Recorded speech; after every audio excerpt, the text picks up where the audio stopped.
Morning, everyone. As we take a look at your forecast, we are going to see mostly clear skies to start the day right now. Let's take a look at the outside camera. There we go. Got it working. 24 degrees.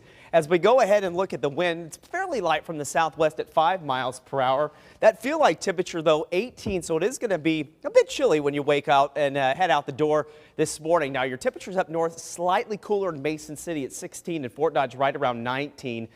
Crested right around 21. Now, we do have a little bit of cloud cover trying to work into northern Iowa, and that is going to be the trend for the next several hours, and then these clouds are going to try to move to northeastern Iowa. So as we look at the forecast for today, the metro area, we could see maybe a few of these clouds trying to move in for today, but otherwise I think it's generally going to end up mostly sunny. Now, as we get into the afternoon, we're going to start to notice a south wind increasing just a little bit. Nothing like yesterday, but we could see some gusts potentially maybe around 20 to 25 miles per hour. And that graphic should say today, not tomorrow. So here it is. The clouds that I mentioned coming in, they're going to be moving toward the north and the east. I think central and southern Iowa going to stay mainly sunny, especially the farther south you live. So temperatures are going to remain just slightly cooler the further north you get. So as we look at the surface map here, that warm front is going to cross through. Again, south winds will increase today.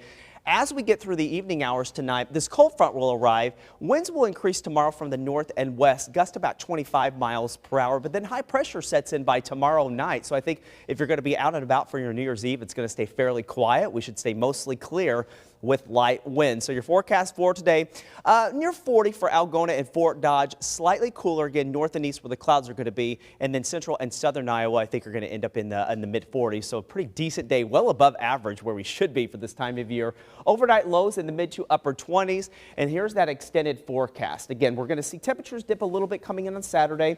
First day of New Year's, I think it's going to start off very dry. In fact, we'll stay mostly sunny. Clouds increase as the day goes on. Monday, we could see a brief period of wintry mix early, but then it's going to be more of a rain event as temperatures get to about 40 degrees. That quickly moves out, and then our temperatures really cool down next week near 20 degrees Wednesday, Thursday, and Friday with overnight lows in the single digits.